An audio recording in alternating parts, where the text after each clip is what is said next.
శిక్షించబోతున్నాడు. అంతే తప్ప ఈ శిక్షలు అనేది గవర్నమెంట్ వేయచ్చు, ప్రభుత్వం వేయచ్చు, కోర్టు వేయచ్చు. కానీ నిజమైన శిక్ష వేసినా వేయకపోయినా అదంత అంతరాత్మ. ఈ అంతరాత్మ కోర్టు అనేది ఒప్పుకుంటాయి. ఈ భూమి మీద 3 డిపార్ట్మెంట్లు ఉంటాయి, అక్కడ 3 డిపార్ట్మెంట్లు ఉంటాయి. జీసస్ అంటాడు యాజ్ బిలో సో అబౌవ్ అని. Purchase as above so below దగ్గర ఉంటుంది. అట్లే హలో అట్లే as outer so inner, as inner so outer. లోపల ఉందో బయట ఉంది, బయట ఉందో లోపల. 3 డిపార్ట్మెంట్లు ఉన్నాయి. అవి ఏంటంటే, ఒకటి ఈ ఐఏఎస్, ఐపీఎస్ ఇలాంటి అధికారాన్ని అమలు చేసే యంత్రాంగం. దాన్ని ఏమంటారంటే ఇన్స్టిట్యూషనల్. దానిపైన ఏమవుతుంది కాన్స్టిట్యూషనల్, రాజ్యాంగ వ్యవస్థ. ఐఏఎస్, ఐఏఎస్, ఐపీఎస్, ఐఆర్ఎస్ ఇవన్నీ కూడా ఇన్స్టిట్యూషనల్. దాని కింద తక్కువ యంత్రాంగాలు ఉన్నాయి. వాళ్ళ కింద ఈ ఇన్స్టిట్యూషనల్ పైన కాన్స్టిట్యూషనల్ రాజ్యాంగ వ్యవస్థ. ఎమ్మెల్యేలు, ఎంపీలు, రాష్ట్ర మంత్రులు, కేంద్ర మంత్రులు, గవర్నర్లు అనుకుంటారు. వాళ్ళపైన ఇంకో వ్యవస్థ, గవర్నర్ పైన వస్తారు. ఇంకో వ్యవస్థ ఉంటుంది, గవర్నర్లు, న్యాయమూర్తులు, కోర్టులు, జ్యుడిషియల్ అంటారు, న్యాయ వ్యవస్థ లేదా పాలక వ్యవస్థ, గవర్నర్. అట్లే పైన కూడా నవగ్రహాలు ఇన్స్టిట్యూషనల్, అష్టదిక్పాలకులు కాన్స్టిట్యూషనల్, త్రిమూర్తులు, త్రిదేవులు, బ్రహ్మ, విష్ణు, మహేశ్వరులు, సరస్వతి, లక్ష్మీ, పార్వతీ దేవి అమ్మవారు. వాళ్ళు జ్యుడిషియల్, న్యాయ వ్యవస్థ. ఇక్కడ ఉంటారు, అక్కడ ఉంటారు. ఒక సిస్టమ్ ప్రకారం ఈ ప్రపంచం నడుస్తూ ఉంటుంది. ఏ దేశమైనా, ఏ లోకమైనా ఆయా ధర్మాలను బట్టి దేశకాల మానాల్లో మారని సత్యం, మారేది ధర్మం. సత్యం ఈ లోకంగా, ఆ లోకంగా, ఏ లోకంగా పొద్దున, సాయంత్రం, రాత్రి, సర్వకాల సర్వావతలైతే సత్యం మారదు. కానీ ధర్మం మారుతుంటుంది. ఆ ధర్మాన్ని బట్టి చట్టాలు ఉంటాయి, చట్టాన్ని బట్టి న్యాయాలు ఉంటాయి. ఇదంతా జరుగుతూ ఉంటుంది. జరుగుతున్నప్పుడు సరి ఏంటి, ఇది సరికాది, ఇది మంచిది, ఇది చెడ్డది, దీనివల్ల శిక్ష పడుతుంది, దీనివల్ల శిక్షలు తొలుగుతాయి. ఇలాంటి ఒక ఆర్డర్ ఉంటుంది. ఈ ఆర్డర్ తప్పినప్పుడు ఏదైతే ఉంటుందో దాన్ని దుష్కర్మ అంటారు. ఏమంటారు? దుష్కర్మ. ఈ దుష్కర్మ ప్రకారం భగవంతుని చట్టం, ఆ భగవంతుడు అన్నప్పుడు ఆయన శ్రీకృష్ణ పరమాత్ముడు కావచ్చు, యేసుక్రీస్తు కావచ్చు, అల్లా కావచ్చు. చిన్న బట్టలు వేరే బట్టలు ఎవరైనా సరే నిర్ణయం అనేది, న్యాయ నిర్ణయం అనేది ఒకటే ఉంటుంది. కోర్టులో తప్పు నిర్ణయాలు ఉండొచ్చు, ప్రభుత్వంలో తప్పు నిర్ణయాలు ఉండొచ్చు, కానీ అంతరాత్మలో సరైన నిర్ణయాలే ఉంటాయి. మన ఆత్మ తన ఒప్పుకు సరైనటువంటి లాభాన్ని కానీ, తన తప్పుకు సరైన శిక్షను కానీ తనే వేసుకుంటుంది. ఎవరో ఎవరి దుష్కర్మలకు వాళ్ళే ఆత్మస్థితిలో శిక్ష వేసుకుంటారు. ఎవరి సత్కర్మకు వాళ్ళే ఆత్మ బలాన్ని అనుభవిస్తారు. అది తెలియక మనం ఏదో తేడాగా మాట్లాడుకుంటూ ఉంటాం.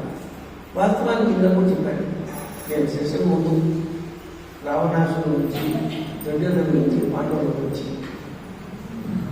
వాస్తవానికి దుర్యోధనుడు ఉన్నాడు. దుర్యోధనుడు పరిపాలనలో గొప్పవాడు, ప్రజలకు మంచివాడు. కానీ దుర్యోధనుడు ఎవరికి చెడ్డవాడు? పాండవులకు, ద్రౌపదికి చెడ్డవాడు. ప్రజలకు దుర్యోధనుడు చెడ్డవాడు కాదు. Is a good ruler. Great ruler కాకపోతే గుడ్ రూలర్. ప్రజల జోలికి పోలేదు దుర్యోధనుడు. ప్రజలు ఎవరిని పీడించలేదు, ప్రజలకు ఎవరికి ఇబ్బంది పెట్టలేదు. అతని మత్సరం అంతా కూడా, ఆగ్రహం అంతా కూడా, అసూయంతా కూడా మీద పాండవులు. కానీ పాండవుల మీద అతను తీసుకునేటువంటి నిర్ణయాల వల్ల అతను లోకమంతా చెడ్డ అనిపించుకుంటాడు. అతను బొస్సు మంచిదే, బొమ్మ మంచిది. అట్లా రావణాసురుడు. రావణాసురుడు బ్రహ్మ ముఖ్యమైన బ్రహ్మ మనసు 9 మందిలో దక్షుడు, ప్రజాపతి, భృగుడు, రఘువు, కశ్యప ప్రజాపతి, నారదుడు, వశిష్ఠుడు, అత్రి, ఇలా బ్రహ్మమాత పుత్రులు ఒక పుత్రుడు కులముడు, పులస్సుడు, వీళ్ళంతా పులస్సుడు. ఆ పులస్య బ్రహ్మ కొడుకు విశ్వవసు బ్రహ్మ. విశ్వవసు బ్రహ్మ కొడుకులు ఉగ్రైన బ్రహ్మ, రావణ బ్రహ్మ, ఉపకరణ బ్రహ్మ, భీష్మ బ్రహ్మ, కూతురు సుపర్ణక. మరి బ్రహ్మ మునిమునుడు రావణాసుడు, ఆయన పేరు రావణ బ్రహ్మ. 4 వేదాలు అద్భుతంగా కూలంకషంగా చదివాడు, 16 శాస్త్రాలు పఠించాడు, 64 కళలు తెలిసినవాడు. కేవలం స్త్రీలోలత్వం అనే ఒకే ఒక చిన్నమునంతా సుఖర్మాన్ని నాశనమయ్యాడు. సద్బ్రాహ్మణుడు, కానీ ఇతని సగుణాల వల్ల, సుగుణాల వల్ల శ్రీరామచంద్రుడు అనిపించాడు. క్షత్రియుడు అయినా అన్ని బ్రహ్మజ్ఞాన లక్షణాలు, సద్బ్రాహ్మణ లక్షణాలు. ఇతడు బ్రాహ్మణుడు, కానీ అన్ని చండాల లక్షణాలు, రజోగుణం, తమోగుణం. సో పరిస్థితి ఏం చెప్తానంటే, తృప్తి లేనివాడు శూద్రుడు, తృప్తి కలిగిన వాడు వైశ్యుడు, భయాన్ని జయించిన వాడు క్షత్రియుడు, బ్రహ్మ జ్ఞానము కలిగిన వాడు బ్రాహ్మణుడు. గుణము చేతగా కుల విననుడిని ఎవరికి తృప్తి లేదో వారందరూ శూద్రులు, ఎవరైతే తృప్తి ఉందో వారందరూ వైశ్యులు, ఎవరైతే భయాన్ని జయించారో వారందరూ క్షత్రియులు, ఎవరు బ్రహ్మజ్ఞానం కలిగి ఉన్నారో వారందరూ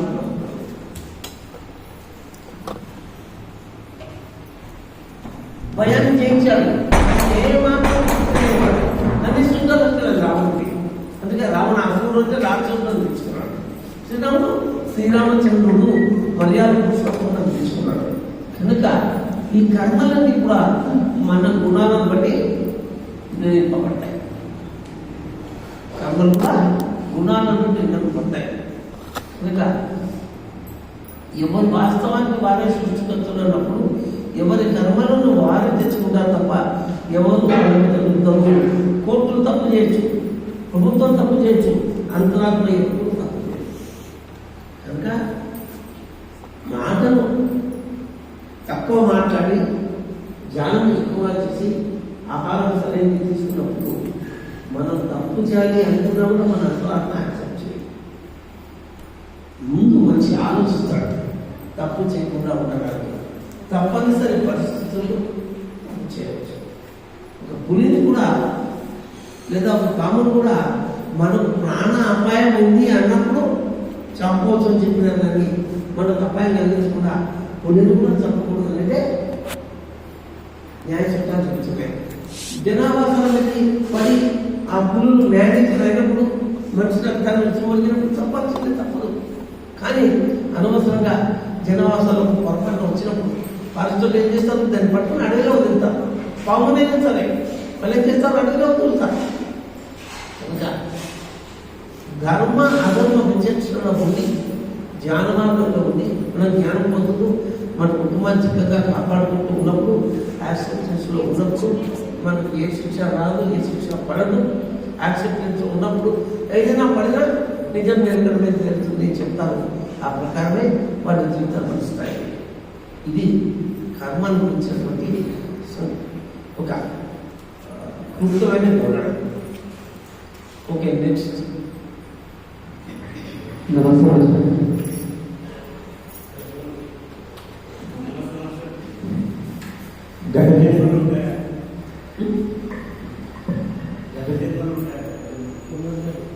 తప్పకుండా మేము సౌండ్ తగ్గేది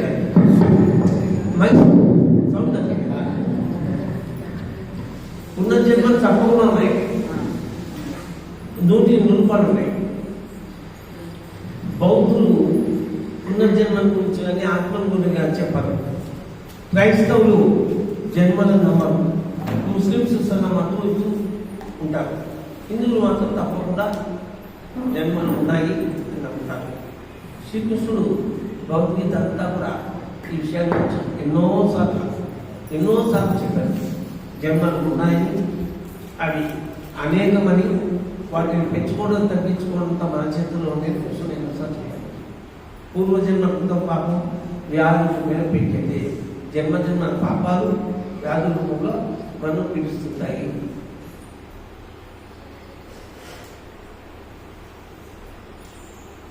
తప్పకుండా ఈ జీవన తారతమ్యాలు ఆ జన్మలే కనుక లేకుంటే ఉండనే ఉండవు. గుర్తుపెట్టుకోండి, జీవన తారతమ్యాలు. ఒక సంపన్నుడు ఒకరు కాదు, ఒకటి ఆరోగ్యవంతుడు ఒకరు కాదు, ఒకరికి మంచి రూపొస్తుంది ఒకరికి రాదు, ఒకరికి మంచి జ్ఞానం ఉంది ఇంకొకరికి రాదు. ఇట్లా ఈ తేడాలన్నీ మన జన్మజన్మ కర్మల్లో వచ్చాయి. ఓకే, ఎవరు లేడీస్ లో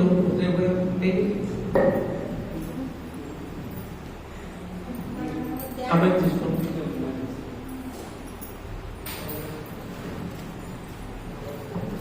ధ్యానం చేసిన తర్వాత మళ్ళీ పరిస్థితులను బట్టి ధ్యానం మర్చిపోయినప్పుడు మళ్ళీ 0 స్టేజ్ కట్టి మళ్ళీ ఆ స్టేజ్ అదే మొత్తం పడిపోయే అవకాశం ఉంది సార్. అంటే ఆత్మజ్ఞానం అంతా కోల్పోయే అవకాశం ఉంది.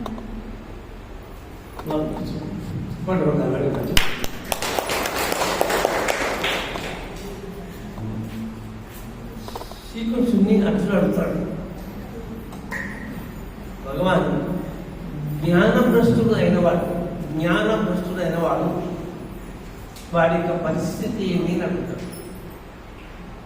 నేనేం చెప్తానంటే, జ్ఞానభ్రష్టుడైన వాడికి ఏమి నష్టం లేదు, మళ్ళీ ఇంకో జన్మ తీసుకుంటాడు. లేదా కొంతమంది ఈ జన్మలోని మళ్ళీ వాళ్ళ యోగ మార్గాన్ని అవలంబిస్తారు. ఎక్కడైతే వాళ్ళు ఆగిపోయారో మళ్ళీ అక్కడ మొదలు పెట్టారు. కొంచెం సమయం తీసుకుని తప్ప దానివల్ల వాళ్ళు ఏమీ కోల్పోవడం లేదు, కానీ కొంచెం ఆలస్యం అవుతుంది అంటే. కనుక ఏమీ తప్పు లేదు, మళ్ళీ మొదలు పెట్టండి. మిగతా వాళ్ళకంటే కూడా కొత్త వాళ్ళకంటే కూడా తొందరగా రెడీ అవుతారు. ఓకే,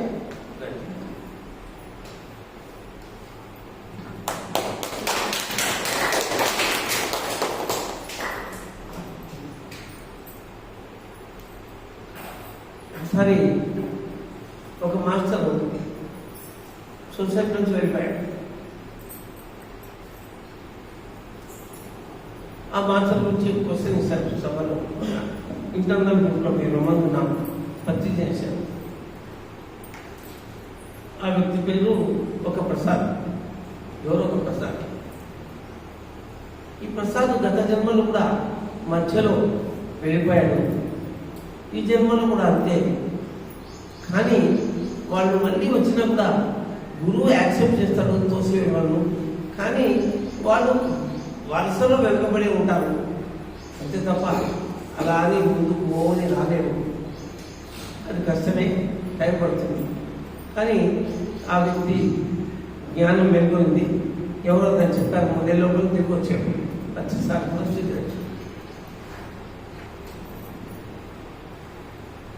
ఇంకా అండి మాట్లాడండి, ఎవరైనా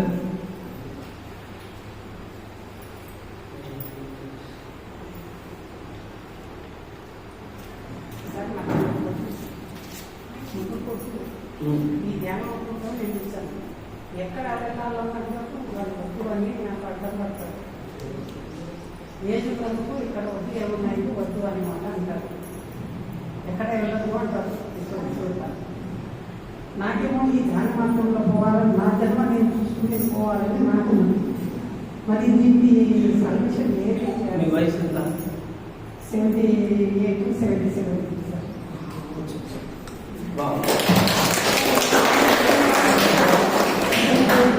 కూర్చొని చెప్తాను నేను చెప్తాను, మీరు కూర్చొని చెప్తాను. ఆవిడకి 78 సంవత్సరాల వయసు, 3 కొడుకులు. ఆమె వయసు చూసా ఆమెకి ఇట్లా కార్యక్రమానికి రావాలని ఎంతో ఇష్టం. కానీ నువ్వు వెళ్ళొద్దు, నీకు 75 ఏళ్ళ వయసు వచ్చింది, నువ్వు తిరగడం కరెక్ట్ కాదు, వద్దు అంటున్నావు. ఈ వ్యక్తి రావాలి ఎక్కడంటుంది. ఎక్కడైనా ఏమన్నా అయితే బాధ్యులు ఎవరు? మేమే కదా అనే మాట అంటారు. వాళ్ళు కరెక్టే, ఆమె కరెక్టే. చెప్పేసి నేను ఏం మాట్లాడలేదు. అంటే ఈ వయసులో 75 ఏళ్ళ వయసులో ఎట్లుంటుంది, కాల్షియం శరీరంలో తగ్గడం వల్ల ఎముకల్లో పటుత్వం తక్కువ ఉంటుంది. పొరపాటున ఫ్రాక్చర్ ఏంటంటే ఆ ఎముకలు అతుకోవడం చాలా కష్టం. 80 సంవత్సరాలు దాటిన వాళ్ళు ఎంతో మంది బాత్రూంలో కింద పడి దాన్ని ట్రీట్ కాక శరీరం దాంట్లో నుంచి బయటకు రాక మరణించిన వాళ్ళు ఉన్నారు. అటువంటి సమస్య మీకు రాకూడదు అని మీ కొడుకుల యొక్క ఉద్దేశం. ఇప్పుడు జనమాయంగా జరుగుతుంది. దానికి ఎంతోమంది వస్తుంటారు, వాళ్ళు ఎవరు రాండి. ఇక్కడ దగ్గర ఊళ్ళు ఉన్నాయి, దగ్గరలో క్లాస్ ఉంది, రిక్వెస్ట్ చేసి రాండి వాళ్ళకి నచ్చని చెప్పి, లేదా మేము మనం అడిగి రాండి. వాళ్ళకి కారు ఉండేదైనా నెలకు ఒకసారి బయటకు పోవడానికి మీరు వాళ్ళని అడిగి కారు తీసుకొని కారులో కూర్చొని రాండి. వాళ్ళు మాట తీసేయడానికి లేదు, కరెక్టే వాళ్ళు కూడా. ఎందుకంటే మీకు ఏమన్నా అయింది అనుకోండి, డబ్బులు ఖర్చు పెడతారు. చాకరీ ఎవరు చేయాలి? నంబర్ 1. మీ శరీర పరిస్థితి ఎట్లా, కుటుంబం ఎట్లా?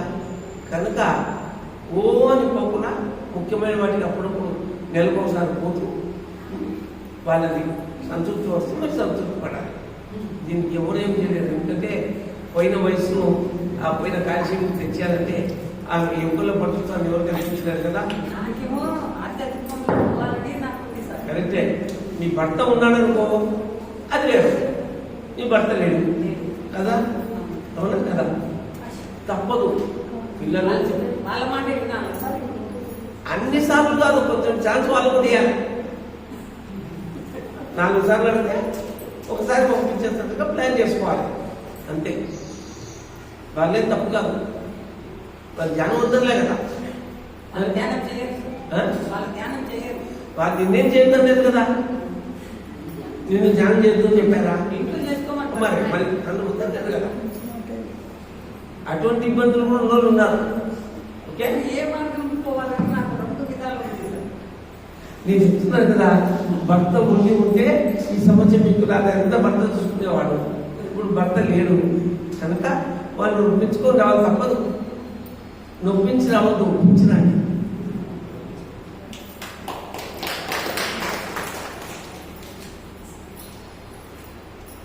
నేను కూడా ఒక్కని ఎక్కడికి పోను.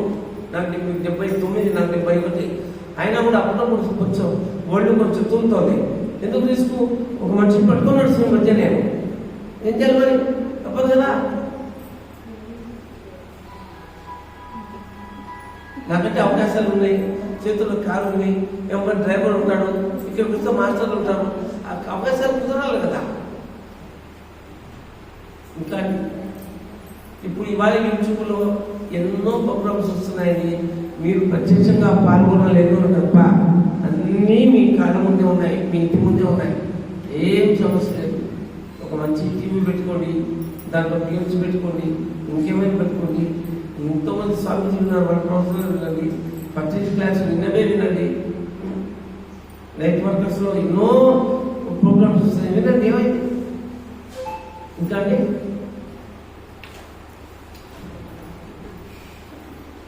ధ్యానానికి యోగకు ఏం తేడా? ధ్యానానికి యోగకు ఏంటి తేడా?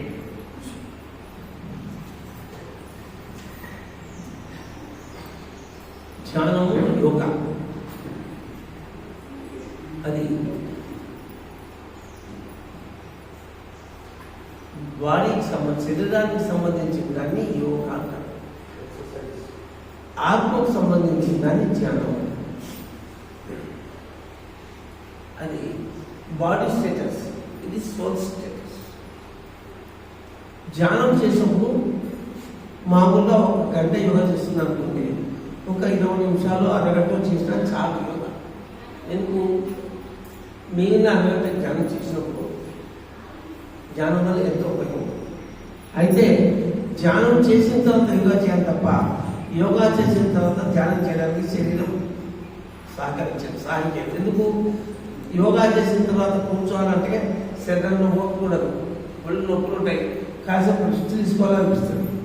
కనుక అరగంట ధ్యానం చేసి 1 గంట యోగా చేయండి. దానివల్ల దాన్ని శరీర పోషణ అంటారు, దీన్ని ఆత్మ పోషణ అంటారు. ఆత్మ మన జీవితానికి చుట్టానికి చాలా ఉంది. మన జీవితానికి అవసరం యోగా. శరీరాన్ని సమతుల్యతతో ఉంచుకోవాలి అంటే, శరీరంలో అవయవాలని చక్కగా కదలాలి అంటే యోగా అవసరం. నేను కూడా నడిస్తే స్థితికి రావడం లేదని ట్రెడ్మిల్ మీద నా కన్సెప్ట్ జాయిన్ చేస్తున్నాను. ట్రెడ్మిల్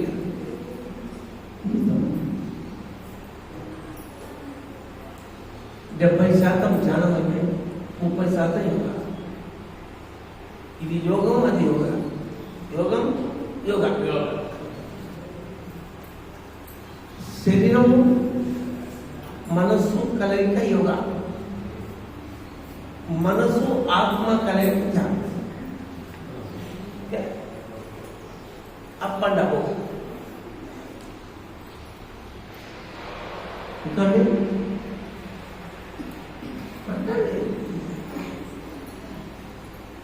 మాట్లాడండి. సార్ నేను ఈ మధ్యనే ధ్యానంలోకి వచ్చాను సార్. అంటే అందరూ క్లాస్లో ఆత్మ ఆత్మ అంటారు, నాకు ఆత్మ అంటే ఏమో తెలియదు. దాని గురించి అర్థం కాకపోతే ఎవరు తెలియదు. మనం క్వశ్చన్ వేసుకోవాలి, మనం ఎక్కడి నుంచి వచ్చాం అంటే మనకు వచ్చే ఇమీడియట్ సమాధానం ఏమి? నేను మా తల్లి కడుపు నుంచి వచ్చాను, అంతే కదా. తల్లి కడుపులోకి ఎలా వచ్చాం? మా తండ్రి వల్ల వచ్చాం. ఓకే, తండ్రి వల్ల తల్లి కడుపులోకి వచ్చావు, బయటకు వచ్చావు, బాగుంది. కానీ ఈ శరీరంలో ప్రాణం ఎలా ప్రవేశిస్తుంది అంటే, ఆత్మ ఎలా ప్రవేశిస్తుంది? ప్రాణం అని ఎందుకంటున్నా, ఆత్మ అంటే మీకు తెలియదు కనుక ఈ శరీరంలోకి జీవశక్తి ఎలా వస్తుంది? సైన్స్ చెప్పలేదు కానీ సైన్స్కి దానికి సమాధానం లేదు. శరీరంలో తల్లి కడుపులో ఉన్నటువంటి జీవికి సొంతంగా జీవించే శక్తి ఎలా వచ్చింది? అసలు లేబర్ లేడీస్కి, స్త్రీ గర్భవతి అయినప్పుడు జన్మించే వరకు ఆ శిశువు తల్లి శ్వాస కోసం మీద ఆధారపడుతుంది. తల్లి అవునా, దానివల్లనే ఆ జీవిలో కూడా మూవ్ అవుతూ ఉంటుంది. ఆ జీవి యొక్క శ్వాస కోసం, ఇంగ్లీష్లో ఏమంటారు శ్వాసకోశాన్ని? ఇంగ్లీష్లో ఉంటారు శ్వాసకోశం, శ్వాసకోశం, దాని బట్ట శ్వాసకోశం పూర్తయినప్పుడు ఆ శిశువు తల్లి కడుపులో నిలబడలేదు, బయటికి రావడం తహతలాడు. ఆ తహతలాడే పరిస్థితి ఎక్కువైనప్పుడు తీయకపోతే ఆ జీవికి తల్లి శ్వాస కోసం తను తీసుకునేంత శ్వాస అందదు, ఆక్సిజన్. అప్పుడు బయటకు వచ్చేది రాదు. అలా బయటికి రాకపోయినట్లయితే ఆ బేబీ కడుపులో కలర్ మారుతుంది, స్లో అవుతుంది, కాసేపటి కొలాప్స్ అవుతుంది. కనుక పోసేనం తీస్తారు డాక్టర్లు, డెలివరీ కాకపోతే. ఎప్పుడు స్త్రీలకు 9వ నెల వచ్చి ఆ శిశువు బయటికి రావాలి అనుకున్నప్పుడు సొంత శ్వాస కోసంతో ఆ శిశువు శ్వాసించే పరిస్థితి వచ్చినప్పుడు జరుగుతుంది. ఆ శిశువు శ్వాస కోసం పులిపిలై సొంతంగా శ్వాస తీసుకునేటువంటి శక్తి ఎవరిచ్చారు, ఎలా వచ్చారు? అలా తీసుకోగలిగే శక్తి ఆ శిశువులో ప్రవేశించిందంటే జీవశక్తి అంటారు, లేదా ప్రాణం అంటారు. ప్రాణం పోయింది అంటే అర్థమైంది, ఆత్మ వెళ్ళిపోయింది అని అర్థం. ప్రాణం పోయింది అంటే జీవశక్తి వెళ్ళిపోయింది. జీవశక్తి వచ్చింది అంటే లోపల ఆత్మ ఉంది అని అర్థం. జీవశక్తి పోయింది అంటే ప్రాణం పోయింది అంటే ఆత్మ వెళ్ళిపోయింది. కృష్ణవేణమ్మ గారు చనిపోయారు అంటారు, చనిపోయింది. శంకరయ్య గారు చనిపోయారు అంటారు. చనిపోయింది ఎవరు అంటే వాడు శరీరం అంటే ఉంది కదా, ఎక్కడ పోయింది వస్తున్నాడే ఉంది. కృష్ణవేణమ్మ గారు చనిపోయారు. చనిపోయింది ఆత్మ వెళ్ళిపోయింది. కృష్ణవేణి పుట్టింది అంటాం, ఎలా పుట్టింది? ప్రాణం వచ్చింది. ఇందాక చెప్పామే జనన మరణ రహస్యమని, అదే. ఇది ఎవరికి చెప్పేది కాదు, ఎవరికి చెప్పేది. సో ఈ విషయాన్ని తెలుసుకోవడానికి లక్షల సంవత్సరాలు చేతితో మంది ప్రయత్నం చేస్తున్నారు. తెలిసిన వారు చెప్పరు, తెలుసుకోవడం చాలా కష్టం. తెలుసుకోవడం చాలా కష్టం. అది ఏమిటంటే క్లోజ్ సీక్రెట్ అంటారు, ఓపెన్ సీక్రెట్ కాదు. ఓపెన్ సీక్రెట్ అంటే నేను సుప్రియకు చెప్పిన సుప్రియ సరసగా చెప్తారు. నాకు క్లోజ్ సీక్రెట్ ఇది, ఎవరెవరికి చెప్పేది కాదు. అదే ఏదైతే మనకు తెలియదో, మన శరీరంలో ఉన్న అన్ఐడెంటిఫైడ్ బాడీ, అన్ఐడెంటిఫైడ్ ఏమంటారు దాన్ని,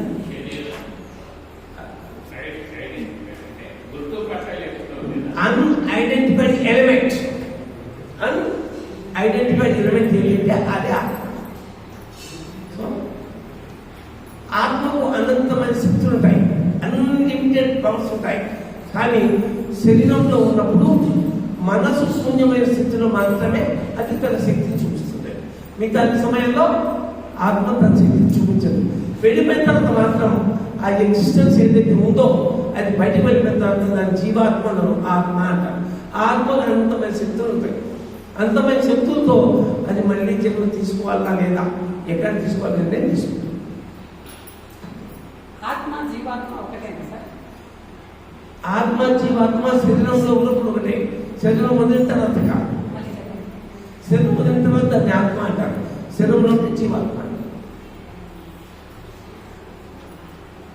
శరీరంలో ఉంటే జీవాత్మ అది సైలెంట్ ఉంటుంది, ఎక్స్పోజ్ అవ్వదు, తన శక్తిని చూపించదు. ఎప్పుడైతే మనసు శూన్యమవుతుందో అప్పుడు ఆత్మ పనిచేస్తుంది. అందుకే చెప్పాను కదా, మనసు తలుపులు మూసుకుంటే ఆత్మ తలుపులు తెచ్చుకుంటాయి. తలుపులు అంటే మనసు ఆలోచనలు, తలుపులు అంటే బ్రహ్మరంత బాగులు అంటే ఆత్మ బాగులు అనుకోండి.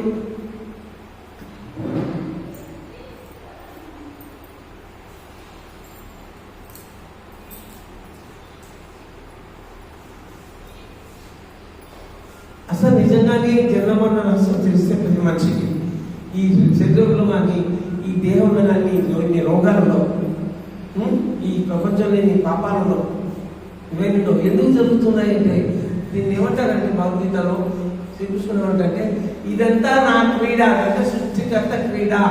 It's my game, it's my game అని ఉంటుంది తెలుసా.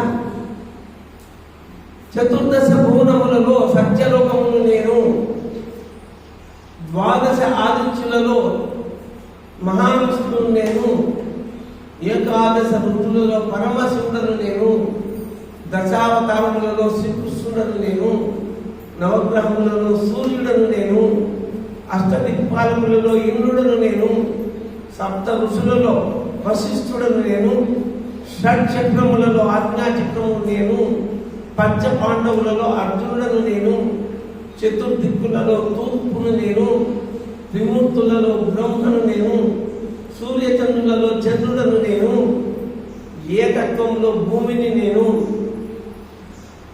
ఆత్మస్థితిలో 13 స్థితులలో త్రయోదశ స్థితులలో ఆత్మను నేను అంటాడు. అని చెప్పి జూదరులలో మహాజూదరుని నేను, అందరినీ నా జూద క్రీడలో ఆడిస్తుంటాను అంటారు. దాన్నే భక్తి ఏం చెప్తారంటే ఎక్కడ శ్రీకృష్ణుడు అని ఉండే చోట అదంతా కూడా ఆత్మ చెప్పని అర్థమైతే సబ్జెక్ట్ అంటాడు. నేను అనేది లేకుండా ఆత్మ, ద ఎగ్జిస్టెన్స్, ద సోల్, జీవులన్నింటినీ ఆడిస్తుండే మహాజూదర్ని నేను అంటాడు. అది ఇది ఆయన క్రీడ. ఆయన క్రీడలో మనం పావులం, మనము క్రీడించగలిగినటువంటి స్థితిని చేసుకోవాలి. దాన్ని ఏమంటారంటే మనమంతా దేవుళ్ళమనే విశ్వాసం మనకుంది. ఈ సాధనా బోధనా క్రియలో మనం ఉద్యోగులమై ఆధ్యాత్మికాన్ని అధిగమించినప్పుడు మనము సహ సృష్టికర్తలం అవుతాము. మనము పూర్ణాత్మగా ఉండి ఆత్మను సృష్టించే స్థాయిని పొందుతాము. అప్పుడు అర్థమవుతుంది జన్మలో రాజ్యం నువ్వు పూర్ణాత్మగా మారినప్పుడు సాధ్యం. సృష్టించే శక్తి అది ఎప్పుడు వస్తుంది? జన్మన్న రాజ్యం నీకు అర్థమైనప్పుడు నీకు సృష్టించే శక్తి వస్తుంది. అప్పుడు నీకు బాధ ఉంటుంది. నువ్వు ఆత్మ సృష్టించి భూమి చూపించిన శరీరంతో ఆ శరీరం మరణిస్తుంది, బాధ ఉండదు, పెయిన్ ఉండదు. ఎందుకు? నువ్వు సృష్టించిన జీవి ఆయుష్ ఎంత నీకు తెలుసు. ఆ జీవిని ఆడించడం ఎలా తెలుసు, నడిపించడం వల్ల నీకు తెలుసు. అది తెలియకపోవడం వల్లనే మనకి బాధ అంతే. ఆ ప్రస్తుత బాధ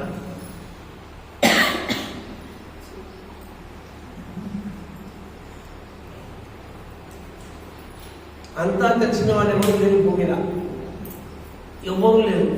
ఈ భూమి మీద 99 ఉంది, 100 లేదు. There is no 100 at all, 99 ఉంది. ఎవరైతే 100 వెళ్ళది, ఎవరైతే పూర్తి చేసుకుంటారో వాళ్ళు ఇక్కడ ఉండరు. భూమి ఆకర్షణ శక్తికి లోపడరు, వెళ్ళిపోతారు. కంప్లీషన్.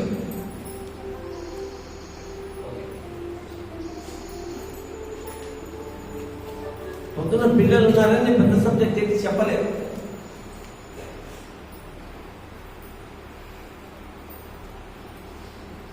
ఇంకేమి క్వశ్చన్స్ లేవుంటే నేను క్లాస్ ఇస్తాను. మనం మాట్లాడుకుంటే మాట్లాడు. ఎంతంటే 4 లేదా ఇవేం ఇంకో క్వశ్చన్ ఏంటి? బాగుందా లేదా డిస్కషన్? డిస్కషన్ బాగుందా? మాస్టర్ ఇప్పుడు మనము మెడిటేషన్ చేస్తూ ఉంటాం కదా, చేస్తూ అలాగే డిజిటల్లోకి వెళ్ళిపోతాం. అలాంటి టైంలో తెల్లజామున కొన్ని కళలు వస్తూ ఉంటాయి మాస్టర్. అవి నిజమే జరుగుతాయా? నాకు నా కొడుకుకు అలా చాలాసార్లు చాలానే జరుగుతూ ఉంటాయి. వాడు బాడీని వదిలినట్టు, నేను బాగా ఏడ్చినట్టు, తర్వాత ఎవరో 5 మంది వచ్చి ఏం కాలేదు, ఎందుకు బాధపడుతున్నాను, ఇది మొత్తము కళ్ళు తెచ్చి చూస్తే తెల్లారింటది. పక్షుల సౌండ్ అదంతా కూడా వినిపిస్తూ ఉంటుంది నాకు. నిద్రలో జరిగేటువంటి అనుభవాలని కళలో ఉంటాము, ధ్యానంలో జరిగితే అనుభవం ఉంటాం. అవునా? కనుక మీకు ఇటువంటి పీడకలు ఏదైనా వచ్చింది అన్నప్పుడు మీరు ఏమనుకుంటారంటే ఎప్పుడో ఒకసారి చనిపోవచ్చిందే కదా, వాడి 100 సంవత్సరాల వయసులో ఎప్పుడో వాడు చనిపోయింది నాకు కనబడుతుంది అంటే నాకు ఆయుష్ చాలా ఎక్కువ ఉంది, వాడికి తక్కువ ఉంది అన్నట్టు. వాళ్ళతో బాగా ధ్యానం చేయించి వాడిని ఆయుష్ పెంచుకోని చెప్పాలి అనుకోవాలి. అంతే, అర్థమైందా? ఎందుకంటే లేదా ఈ పీడకల నాకు వచ్చి నేను అనుభవించే వేదన అనుభవంతో కాకుండా అనుభూతితో పోయింది. అనుభవంతో అవగాహనతో అనుభూతి, అనుభవంతో అనుభూతి అంటారు. అవగాహనతో అనుభూతి, అనుభవంతో అనుభూతి. ఇది అవగాహనతో అనుభూతి. ఫిజికల్గా తెలిస్తే అది అనుభవంతో అనుభూతి. మీకు ఒక నిజంగా కనపడింది, అది అవగాహనతో అనుభూతి. దాన్ని ఎలా అధిగమించాలని ఆలోచించాలి. అటువంటి పీడకలు రాకుండా ఉండేది ఎట్లా అని ఆలోచించాలి. అర్థమైందా? మనకి ఏదైనా యాక్సిడెంట్ అయిందంటే బాకెట్ కావుంది లోపల అనుకుంటున్నాం అనుకున్నా కదా అంటే అంటే ఆయన పొద్దున్న వేస్తే కాన్సెప్ట్ కనుక్కొని జనంలో కూర్చొని ఎవరికి ముందు మనం వస్తుందో ఎవరికి తర్వాత వస్తుందో నాకు తెలియదు. అది నాలుగు ముందా నా కొడుకు ముందా తెలియదు. ఏది వస్తే దాన్ని నేను స్వీకరిస్తాను. ఆ స్వీకరించేటువంటి ఆత్మశక్తిని నాకు ప్రసాదించమని అడగాలి. జనంలో కూర్చొని 1 గంట జాగ్రత్త అలా అడుగు. కాసేపటి కొంచెం గుండె నిమ్మనం వస్తుంది. తర్వాత ఇప్పుడు నుంచి నాకెందుకు, ఎప్పుడో ఒకసారి ఎవరైనా చావాల్సిందే కదా. ఓకే ఓకే అండి, చెప్పచ్చు. స్వర్గనరకాలు అనేవి ఉన్నాయా? ఒకవేళ ఉంటే మనం చేసే పాప పుణ్యాలు ఇక్కడనే అనుభవిస్తామా తర్వాత అక్కడ? స్వర్గనరకాలు అనేవి ఉన్నాయా? ఒకవేళ ఉంటే మనం చేసే పాప పుణ్యాలు ఇక్కడ బతుకున్నాకనే అనుభవిస్తామా లేకపోతే స్వర్గనరకాలు అనుభవిస్తామా? Beautiful question.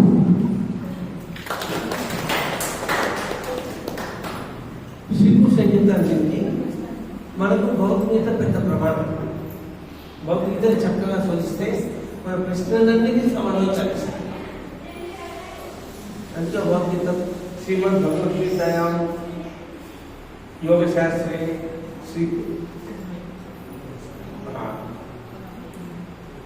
योग शास्त्रे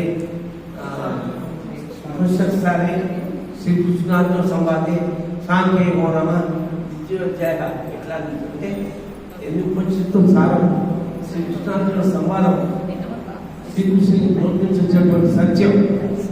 ప్రతి ప్రశ్నకు సమాధానం వస్తున్నాడు. శ్రీకృష్ణుడు ఏమంటే చీనే పుణ్యే మధ్యలోకే విశంతి, చీనే పుణ్యే మధ్యలోకే విశంతి. పుణ్యము క్షీణించినప్పుడంతా మనిషి మళ్ళీ భూమికి రావాల్సిందే ఆయన పాపం క్షీణించినప్పుడు చెప్పలే, పుణ్యం క్షీణించినప్పుడంతా మంచి పుణ్యం. అంటే ఆ లోకాల్లో పుణ్య అనుభవం తప్ప పాప అనుభవం లేదు. పాప అనుభవం అంతా ఇక్కడే ఉంది.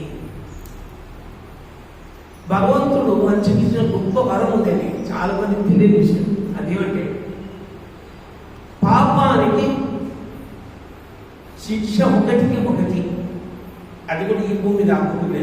ఒకటికి పుణ్యానికి ఫలం ఒకటికి 10, ఇక్కడ 1 10, అక్కడ 1 10. అంటే మంచి గొప్ప పనికి 1:20, ఇక్కడ 1:10, అక్కడ 1:10. ఇది సృష్టికర్త మనకి ఇచ్చిన వరం. అందుకే మంచి పనులు చేయాలి ఆయన అంటారు. ఇంద్రజుమ్నుడు అనే ఒక మహారాజు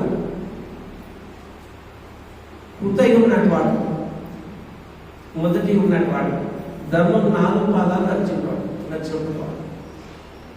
ఆ మహానుభావుడు ఈ భూమి మీద ధర్మము 4 పాదాల నచ్చేట్టుగా పరిపాలించి 1,00,000 సంవత్సరాలు పరిపాలించేటప్పుడు ఆ కాలంలో మంచి ఆయుష్ 1,20,000 సంవత్సరాలు. మన దశరథుడు రావణుడు అని చెప్పుకుంటామే, వాళ్ళిద్దరు కృతయుగానికి త్రేతాయుగానికి సరికాలంలో పుట్టారు. రావణుడు 1,00,000 సంవత్సరాలు బతికాడు, దశరథుడు 1,00,000 సంవత్సరాలు బతికాడు. ఆ కాలం నాటి యోగినుడి అతను చక్రవర్తి భూమండలాన్నంతా పరిపాలించాడు. ధర్మం 4 పాదాలు నచ్చింది. ఒక 1,00,000 సంవత్సరాలు పరిపాలించిన తర్వాత ఆయన శరీరం మరణించకముందే ఇంద్రుడు ఆయన కోసం విమానాన్ని పంపాడు. ఆ విమానంలో బుద్ధితో శరీరంతో స్వర్గానికి వెళ్ళాడు. వెళ్ళి ఒక 10,00,000 సంవత్సరాలు 1కి 10 ఉద్యోగాలు చేస్తే ఆ స్వర్గలోకంలో ఇంద్రుడి ఆస్థానంలో డైరెక్టర్గా ఉన్నాడు. 10,00,000 సంవత్సరాలు పూర్తయింది. నరకలోకంలో చిత్రగుప్తుడు ఉన్నట్లు ఆ లోకంలో ఇంద్రుని దగ్గర కూడా ఒక అడ్మినిస్ట్రేటర్ ఉన్నాడు. ఆయన ఏం చేశాడంటే ఒకరోజు ఈ ఇంద్రుని దగ్గరకు వచ్చి, స్వామి మీ పుణ్యం అకౌంట్ పూర్తయింది, మీరు ఇంకా భూమికి వెళ్ళిపోవచ్చు, రెడీగా ఉండండి అన్నాడు.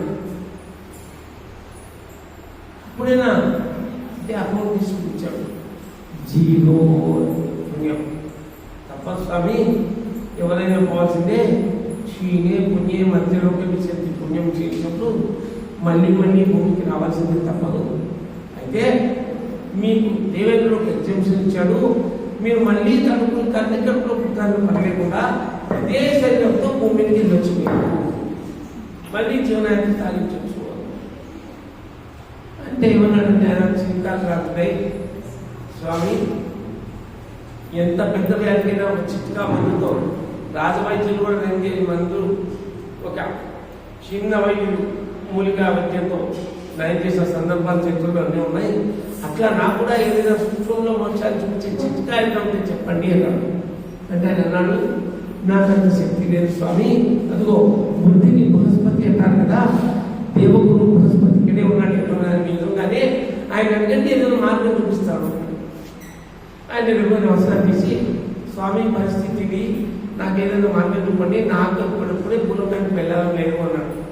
అంటే నేను ఒకసారి కళ్ళు మూసుకుని తెచ్చి, అంటే ధ్యానం తెచ్చి, అయ్యా నువ్వు చాలా కాలం నుంచి ఈ హిందూ సభలో డైరెక్టర్గా ఉన్నావు, నాకు తెలుసు నువ్వు గొప్పవాడిని, నువ్వు వెళ్తా అంటే నాకు కూడా బాధగానే ఉంది. అయితే ఒక మార్గం ఉంది, కళ్ళు మూసుకుంటే నాకు ఆ మార్గం కనపడింది. నువ్వు ఈ శరీరంతో భూమి దిక్కు, నువ్వు ఎవరికి ఐడెంటిటీ చెప్పదు, నీ ఐడెంటిటీ నువ్వు పలానా చెప్పకుండా నిన్ను ఎవరైనా గుర్తుపడితే, ఆ గుర్తుపట్టిన వాళ్ళు భూలోకంలో 8 సంవత్సరాలు బతుకుతారో దానికి 10 రెట్ల కాలంలో ఉండొచ్చు. జలచరముల చేత కానీ, విహంగముల చేత కానీ, జంతువుల చేత కానీ, మానవుల చేత కానీ, అంటే నీళ్ళల్లో ఉండే జీవితం కానీ, ఆకాశంలో తిరిగే పక్షి లాంటి జీవితం కానీ, జంతువులతో కానీ, మనుషులతో కానీ, ఎవరితోనైనా సరే నువ్వు ఫలానాన్ని గుర్తుపడితే, ఆ గుర్తుపట్టబడిన వాళ్ళు 8 సంవత్సరాల భూమి మీద బతుకుంటారో దానికి 10 రెట్ల కాలం మళ్ళీ కనవచ్చు. ఓ ఇదేదో భలే ఉంది, అంత గొప్ప విషయం అనుకొని ఆయన భూమికి వెళ్ళిపోయాడు. తన యువశక్తి వచ్చిన భూమికి వచ్చాడు కదా, ఇప్పుడు మంచి ఆయన ఇంకా డెవలప్మెంట్ మంచి కాదు, వచ్చేస్తాడు. వచ్చిన తర్వాత అయితే యోగశక్తి ఆయనకున్న పవర్స్ అన్ని ఉన్నాయి. చాలా సంవత్సరాలు యోగ మార్గంలో ఉన్నారు. కళ్ళు మూసుకొని ఈ భూమి మీద ఉన్న వాళ్ళలో ఎక్కువ ఆయుష్ ఉన్నటువంటి వాళ్ళు ఎవరు మనుషులలో అంటే ఆయన వెంటనే మార్కండేయ మహర్షి కనపడ్డారు. మార్కండేయ మహర్షి శ్రీరాముడి కాలం నాటి వాడు కనపడ్డారు. తన యువశక్తితో మార్కండేయ మహర్షి వెళ్ళిపోయాడు. అప్పుడప్పుడే చికెన్ పడింది, ముగ్గులన్నీ వస్తున్నాయి, దీపాన్ని కనపడే పరిస్థితులు వెళ్తే దాదాపు 7-7:30 ఆ సమయంలో ఆ కుర్చీలో తప్పు తప్పాడు. అప్పుడే అందరూ ఏదో ఆ కాలంలో ఉన్నటువంటి వ్యక్తులు సాధనాలు పట్టుకుని బయటకు వచ్చాడు. ఎవరు స్వామి ఇంత చిక్కుబడిన వచ్చారు, నేను పట్టుకునే ముందు వచ్చారు ఏంటి అని ఇలా బయటకు చూశాడు. చూస్తే ఒక దేవపురుషుడు కనపడుతున్నారు. మీరెవరు మామూలు మనిషి కాదు, ఈ లోకం వాళ్ళు కాదు, దేవుల గురించి చూస్తుంటున్నారు, మీరెవరో తెలియదు నాకు. ఎవరు స్వామి? ఓ యోగ పురుష, మీరెవరో చెప్పండి. ఆయన డిపాజిట్ పోయింది. ఎందుకంటే మనుషుల్లో అత్యధిక ఆయుష్ ఉన్నవాడు మార్కండేయుడు. ఆయన నేను వచ్చాడని గుర్తుపట్టలేదు, తన పర్పస్ నిలవలేదు కదా అని చెప్పుకున్నాడు. ఇట్లా అయితే చికెన్ పడింది. ఎదురుగా కొండ మీద నాకంటే కూడా ఎక్కువ ఆయుష్ ఉన్న గుడ్లకు బాగుంది. ఆ గుడ్లకి ఏమైనా తెలుసు కనుక్కున్నాం, పొద్దున కనుక్కుందాం అన్నట్టు లోపలికి తీసుకెళ్ళాడు. భూలో కనిపించాయి కదా, ఇంతవరకు కాగలేదు. ఎప్పుడైతే భూమి మీదకి వచ్చాడో అప్పుడు ఆకలి మొదలైంది. అయ్యారు కనుక్కుని తీసుకున్నాయి. అక్కడ దాచిపెట్టినాడు. రూట్లో ఉన్న 2 జాంపళ్ళు, ఒక 2 అరటిపళ్ళు ఇచ్చి, ఒక గ్లాస్ నీళ్ళు ఇచ్చి తినమని చెప్పాడు. ఆయన మనసు నడుచుకుని తిన్నాడు. తిన్నాక తను చేపట్టుకుని పడుకున్నాడు. పక్కన పెట్టి పనిచేసి పడుకొని పొద్దున్న మాట్లాడుతుంది. ఇద్దరు పడుకున్నాడు. పొద్దున్న చేసిన కాలు తల్లించుకొని స్నానం చేసినాక కాస్త ఏమో పళ్ళు దగ్గర తిన్నాక వాళ్ళు తమ యువశక్తితో ఆ కొండ మీదకి వెళ్ళారు. వెళ్ళి ఆ గుడ్ల ముక్కని అడిగారు. గుడ్ల ముక్క దగ్గరికి వెళ్ళారు. వెళ్ళి నన్ను మీరు గుర్తించగలరా అని అడిగాడు. గుర్తుపట్టలేదా? మళ్ళీ చింత ప్రార్థన అయ్యాడు. అప్పుడు ఆ గుడ్లకు మంది, ఈ దగ్గరలో ఒక కొంగ ఉంది, అది నా స్నేహితురాలు, అది నాకంటే ఎక్కువ వయసు, నన్ను అడుగుతాము కదండి అనుకోండి. ఎవరొచ్చింది ఆ కొంగ కూడా నేను గుర్తుపట్టలేదు అని. అప్పుడు ఆ కొంగకి కదా ఈ పక్కనే ఒక సరోవరం అంటే ఒక చెరువు ఉంది, అది చాలా లక్షల సంవత్సరాల నాటి చెరువు. అందులో ఒక తాబేలు ఉంది. ఆ తాబేలు నాకంటే వయసు పెద్దది, దాన్ని అడుగుదాం కదండి. ఆ సరోవరం దగ్గర పోయి తన భాషలో ఆ చారవేలు తెచ్చింది. ఆ తాబేలు వెళ్ళగా బయటకు వచ్చింది. వెళ్ళగా బయటకు వచ్చి అక్కడ ఉన్నాను. ఎవరు? మార్కండేయుడు ఉన్నాడు, ఇంద్రజుమ్నుడు ఉన్నాడు, కొంగ ఉంది, గుడ్లకు బాగుంది. వాళ్ళందరినీ చూసి చిన్నగా నడుచుకుంటూ మార్కండేయ పరిస్థితి దాటి ఇంద్రజుమ్నుడి దగ్గరకు వచ్చి ఆయన 2 పొతనవేళ్ళ దగ్గరికి కట్టుకున్నాడు. కట్టుకుంటే 2 పొతనవేళ్ళ మీద తన తలను పెట్టి, అయ్యా ఇంద్రజుమ్న చక్రవర్తి ఆత్మ ప్రణామాలు ఉంది. వెంటనే చూడండి, భూమి మీద నుంచి గుర్తుపట్టింది కదా, స్వర్గం నుంచి విమానం వచ్చేసిందంటే ఇంద్రజుమ్నుడి కోసం తీసుకురాడు. ఎప్పటికైనా కోసుకుంటే ఇప్పుడు ఆయన ఆ తాబేలు చుట్టూ పట్టుకుని దానికి ఇలా నిముడుతూ, కుమార నువ్వు నన్ను ఎరుగుతువా అన్నాడు. అంటే అప్పుడు ఆ తాబేలు అన్నట్ట, మిమ్మల్ని నేను ఎరిగేం స్వామి, 10 లక్షల సంవత్సరాల కింద ఈ భూమిని మీరు ధర్మం 4 పాదాలు నడిచేట్టుగా పరిపాలించిన వాడు. మరి అప్పుడు మీరు ఒక బ్రాహ్మడికి 1,00,000 గోవులు దానిస్తే ఆ 1,00,000 గోవుల గిట్టల వల్ల మన్ను ఎగిరితే ఆ ఎగిరిన మొత్తం సంవత్సరాలలో ఈ చెరువు ఏర్పడింది. ఆ చెరువు ఏర్పడితే అందులో నీరు వచ్చి చేరింది. ఈ చెరువులో నేను గత 10 లక్షల సంవత్సరాల నుంచి సుఖంగా ఉన్నాను. ఎవరు? ఆ తాబేలు. అప్పుడు ఆ విమానం మీద మళ్ళీ చిన్న చక్రవర్తి స్వర్గానికి వెళ్ళిపోయాడు. సరే, ఆ తర్వాత దేవతా శాపంతో ఆయన పునరుద్ధరణ తిరిగి వచ్చాడు. వేరే విషయము. ఆ లోపల ఆయన అక్కడే ఉంటాడు, మళ్ళీ రాడు. ఊళ్ళేంటి? ఇప్పుడు ఆ తాబేలు భూమి మీద నివసించిన నాళ్ళు దానికి బదిలీలో అక్కడ ఉండాలి, కానీ ఆయన రాడు, అక్కడే ఉంటాడు. ఎందుకో చెప్పుకుంటారు.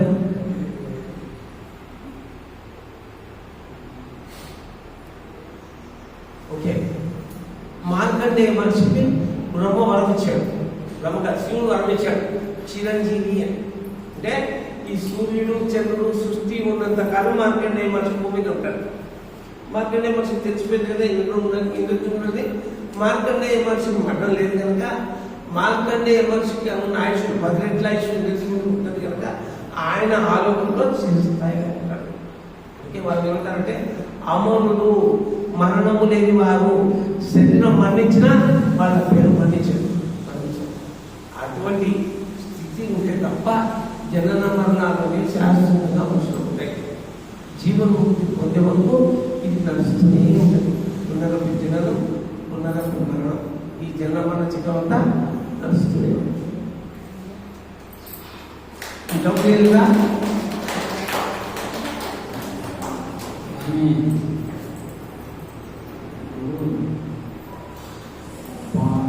బ్రహ్మంగారు కార్యక్రమం ఏం చెప్పంటే జీవులు 24 లక్షలు చావు పుట్టుకొని ఇక్కడ ఎవరు చేసిన పాప పుణ్యంలో అనుభవిస్తారు అక్కడ. మీరేమో ఇక్కడ పాపం పుణ్యం ఇక్కడ అనుభవిస్తున్నారు, పుణ్యం ఒకటి అక్కడ అనుభవిస్తున్నారు, పాపం ఇక్కడ అనుభవిస్తున్నారు. చెప్పండి. ఇప్పుడు బ్రహ్మంగా చెప్పిన, వేమన చెప్పిన, ఓషో చెప్పిన, ప్రచేసి చెప్పిన ఆయా దేశ కాల మానాలకు అనుగుణంగా చెప్పిన. సో ఏదైనా పురాణోక్తి అని మనం చెప్తాం తప్ప ఏదైనా పాప అనుభవం అనేది అనుభవించాల్సిందే. నేనేం చెప్పాను, పాప అనుభవం ఇక్కడ, పుణ్య అనుభవం అక్కడ, పాప అనుభవం ఒకటి. నాకు తెలిసి అక్కడ భావనామయ నరకం ఉంది. ఎందుకంటే అక్కడ శరీరం ఉన్నది. అక్కడ సూక్ష్మానికి శిక్ష అక్కడ, స్థూలానికి ఇక్కడ. ఏ సూక్ష్మదేవం ఉంది ఆ సబ్జెక్ట్ నుంచి ఎందుకంటే మనకు తెలియదు. అన్వయించుకోవడం అనేది ఎవరికి వాళ్ళు అన్వయించుకోవచ్చు. ఏ తర్వాత మహానుభావులుగా చెప్పేది ఏంటంటే, నాయన దుర్మార్గపు పనులు చేయవద్దు, తప్పు పనులు చేయవద్దు, శిక్షలు పడేటువంటి పనులు చేయవద్దు, దుష్కర్మ తొలగాలంటే ఇంకా ఒక రెట్టింపు సత్కర్మ చేయాలి. దుష్కర్మ తొలగాలంటే రెట్టింపు సత్కర్మలు చేయాలి. అలా క్రమంగా జన్మలు కర్మలు అనే స్థితి నుంచి మనం దాటలేదు. ఇక్కడ చూస్తామా అక్కడ చూస్తామా కాదు. ఇలా చెప్పడం వల్లే పాపం ఇక్కడే చాలా మంది ఏమనుకుంటారంటే అక్కడక్కడ పాప అనుభవం, నాకేమి అక్కడ సమస్య ఉండొచ్చు, ఆ స్థితి చూద్దాం, ఇక్కడైతే ఎంజాయ్ చేయొచ్చు కదా అనుకుంటారు. ఇలా చెప్పుకుంటారు అని పాపం ఇక్కడే అనుభవించాలని చెప్పుకుంటారు. అట్లా ఉంటారు మహామేధావులు. పాపం అక్కడ ఇక్కడ కాదు కదా, ఇక్కడే పాపాలను అనుభవించి తీరాలి అంటే అప్పుడు బుర్ర పెరుగుతారు మనుషులకి. కొంచెం మంచి పనులు చేయాలి, తప్పకుండా అనుకోవాలనిపిస్తారు. ఇప్పుడు నేను సమాజంలో ధర్మంగా బతికే వాళ్ళకన్నా అధర్మంగా బతికే వాళ్ళే మంచి పురుషులుగా బతుకుతున్నారు. ఆ అధర్మంగా మంచి పురుషులు బతుకుతున్న వాళ్ళ అంతిమ కాలాన్ని చూడాలి. ఆమె అల్లుడు, ఆయన అల్లుడు, కూతురు, కోడలు ఎవడో ఒకటి ఎత్తులు పెట్టే పోతాడు. లేదా తమ కళ్ళ ముందే కొడుకులు కోడలు చనిపోతారు. మనవలు చనిపోతే ఎన్నో చూస్తుంటాం మనం. వాళ్ళది జరుగుతుంది అంటే రమణాలు చాలా సాధన చేశాడు. ఆ సాధన అనుభవం ఉన్నంత వరకు, ఆ ఎనర్జీ ఉన్నంత వరకు ఇప్పుడు రాక్షసులు బ్రహ్మ వరాలిస్తాడు, విష్ణువు ఏదో అవుతామని చెప్తాడు వాళ్ళు. కానీ ఆ వరాలు వాడు ఎందుకు పొందాడు? ఆ వరానికి తగిన ఫలితం భగవంతుడు ఇచ్చేది కదా, వాడికి తప్పదని. ఎందుకు? వాడు ఆ స్థాయి సాధన చేశాడు కనుక వాడిని ఇంకొక మార్గంలో రిమూవ్ చేయాలి తప్ప వరం ఇవ్వకుండా ఉండడానికి లేదు. ఎందుకు? రాక్షసులు తల్లిదండ్రులు పుట్టే వాళ్ళ భూమిగా, దేవతలు పుట్టిన వాళ్ళే. తండ్రి ఎవరు? కశ్యప ప్రజాపతి. తల్లి ఎవరు? అదితి, దితి. అదితి కడుపులో దేవతలు పుట్టారు, దితి కడుపులో రాక్షసులు పుట్టారు. కద్రువ కడుపులో పాములు పుట్టాయి, వీరత కడుపులో గణపతులు అందరూ పుట్టారు. కద్రువ కడుపులో ఆదిశేషుడు, అనంతుడు, వాసుకి, తక్షకుడు, ఇలాంటి నాగపాములు ఉంటాయి కోట్లాది. ఇట్లా కశ్యప ప్రజాపతికి ఆయనే ఇప్పుడు రాహు ఉన్నాడు. సింహిక భార్య సింహిక గర్భసూత్రం తమ రాహు ప్రణామయ రాహు రాహు సూత్రంలో ఉంది. ఆ సింహిక ఎవరు? కశ్యప ప్రజాపతి అక్కడ బ్యాక్. వాళ్ళందరూ వాళ్ళు అక్కడ చెల్లెలే, ఒక తల్లి పుట్టిన వాళ్ళే. సో వాళ్ళు భర్తతో శరీరాన్ని పంచుకున్న క్షణంలో వాళ్ళ సంకల్పం ఎలా ఉందో దేవతలు కూర్చొని అర్థించగలుగుతున్నారు. ఆ దేవతలు జయించే వాళ్ళు పుట్టాలని కోరుతుంది తిథి. ఆమె తెల్లవారుజాము 5 గంటలు కోరుకుంది, మీరు సాయంత్రం 6 గంటలు అసలు మధ్యాహ్నాల్లో కోరుకుంది. ఎవరు హిరణ్యాక్షుడు, హిరణ్యకృష్ణుడు, తర్వాత తరంలో రావణుడు, కుంభకర్ణుడు, అట్లా శిశుపాలుడు, గంధర్వులు పుట్టారు. వాళ్ళు ఈ సృష్టిలో ఉన్న వాళ్ళే, వీళ్ళు ఈ సృష్టిలో ఉన్న వాళ్ళే. దేవతల్లో తప్పుడు ఆలోచనలు ఉన్న వాళ్ళు ఉన్నారు, రాక్షసుల్లో మంచి వాళ్ళు ఉన్నారు. అక్కడ అట్లా ఉంటారు, ఇట్లా ఉంటారు. మనం ఇదంతా కూడా మన పురాణాల్లో ఉన్న విషయాలను బట్టి ఈ విధంగా రావణాన్ని చూసి ఈ విధంగా ఉండకూడదు, రాముని చూసి ఈ విధంగా ఉండాలి, ఇది తెలుసుకోవాలి. అంటే ఇవన్నీ కూడా మన జీవన మార్గానికి అన్వయాలు తప్ప వాటి నుంచి సూక్ష్మంగా తప్ప స్థూలంగా ఆలోచించి ఆలోచన ఆలోచనలు వచ్చి తప్పలేదు పడుకో. ఈ భూమినే పాపాలు అనుభవించాలి అనేటువంటి విషయం అర్థమైనప్పుడు వాళ్ళకి వాడు పాపం చేయడానికి సంకోచిస్తారు. అర్థమైనా చెప్పి మీకు అంతే తప్ప ఇది వాదపతివాదాలు కాదు. ఏం చదువు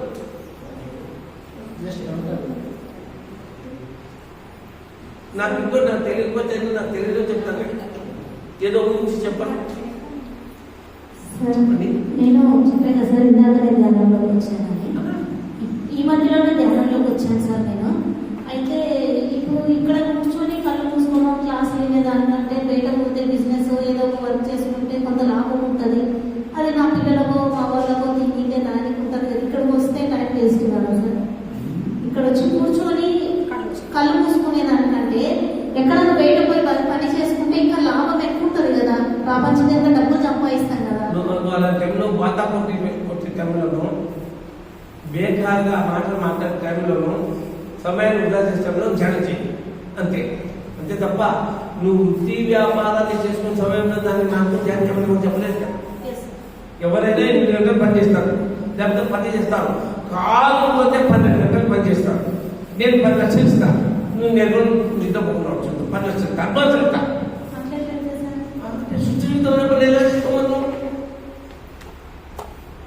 ఇవన్నీ కూడా జానాన్ని ఎగరు టన్నల్ని పెట్టే సొడ్డులు. అందుకే పొద్దున్న నేను చెప్పాను, ఏమని చెప్పాను, సూర్యోదయ పూర్వం ధ్యానం గురించి చెప్పాను. స్నానంత పనిలేదు, కాన్సెప్ట్ పెట్టుకుని 5 నుంచి 6 గంటల్లో ధ్యానం చేయి. ఆ సమయంలో పని నుంచి నీకు డబ్బులు ఇచ్చేవాడు ఎవడు ఉండడు. అవునా? నిత్యం ధ్యానం చేయి, పర్లే, నిన్న గంట తక్కువైనా పర్లేదు. ఉదయం 5 నుంచి 6 ధ్యానం చేయమని పర్లేదు. ఇంకొక రోజు సార్, ఇక్కడ పిరమిడ్ కట్టారు కదా సార్, దాని కింద కూర్చొని ధ్యానం చేయడం ద్వారా ఏం లాభం సార్? ఒక పిరమిడ్, ఇటువంటి పిరమిడ్, ఈ పిరమిడ్ కనీసం 1000 అడుగుల దూరం ఎనర్జీని ప్రసారం చేసే శక్తి ఉంటుంది. 1000 అడుగుల దూరం దగ్గరకు వచ్చి కూర్చో ఆ ఎనర్జీ ఎక్కువైతుంది. కాంతి కదా దగ్గరకు వచ్చి కొద్ది ఎక్కువ కనపడినప్పుడు ఒక లైట్, పెద్ద లైట్ 1 కిలోమీటర్ నుంచి కనపడవచ్చు. అట్లా కనపడినంత దూరం దీని ఎనర్జీ ఉంటుంది. దగ్గరకు వచ్చి ఆ ఎనర్జీ పెరుగుతుంది. ఇది ఒక శక్తి క్షేత్రం, ఇదొక శక్తి క్షేత్రం. మన ముక్కు ఉంది, ప్రతి మనిషి శరీరంలో పిరమిడ్ ఉంది. చూడండి, 1, 2, 3 యాంగిల్స్ ఉన్నాయి. ఈ పిరమిడ్కు పైన యాంగిల్ ఉంది, మనకు అయితే 4వ కోణం ఒక్కటి కనపడలేదు. ఆ 4వ కోణం పేరు నీ ఆత్మ. దాన్ని కళ్ళు మూసుకుని తెలుసుకోవాలి. అందుకే ఈ మూడు మాత్రమే కోణాలు కనుక పిరమిడ్ ఇచ్చాడు దేవుడు. ఒక యాంగిల్ ఇయ్యలేదు, తెలుసుకోమని. ఈ పిరమిడ్ యొక్క శక్తి ఏమంటే 51 డిగ్రీలు, 51 నిమిషాలు, 51 సెకండ్లు ఆ వారు 2 పొడవులు 2 వెడల్పులు ఉండేటువంటి పిరమిడ్ ఈ యాంగిల్లో ఉన్నప్పుడు ఒక దేవాలయ గర్భం గోపురాన్ని కానీ, ఒక చర్చి టవర్ కానీ, ఒక మసీద్ బుర్జ్ కానీ, ఎవరి angle has got its own capacity to receive the cosmic energy. ఎవరి angle has got its own capacity to receive the cosmic energy. ప్రతి కోణానికి విశ్వశక్తిని ఆకర్షించే శక్తి ఉంది. అందుకే దేవాలయ గోపురం కానీ, ఒక మసీద్ బుర్జ్ కానీ, చర్చి టవర్ కానీ షార్ప్గా ఉన్నాయి. అయితే ఈ పిరమిడ్ యాంగిల్లో సమమైన యాంగిల్లో, సమమైన వాళ్ళు వచ్చినటువంటి యాంగిల్లో మనం ఎవరికి తెలియని అద్భుతమైన సృష్టికర్త ఆజ్ఞాపించి గీజా పిరమిడ్ ఈజిప్ట్ లో నిర్మింపజేసిన పిరమిడ్లకు ఉన్న యాంగిల్ కు ఎక్కువ విశ్వశక్తి అదే ఆయనతో పిరమిడ్ ధ్యానమంత్రాన్ని నిర్మాణం చేయించి మరింత అద్భుతంగా ఎనర్జీ వచ్చేదాన్ని తయారు చేశారు. ఇంకో డౌట్ సార్.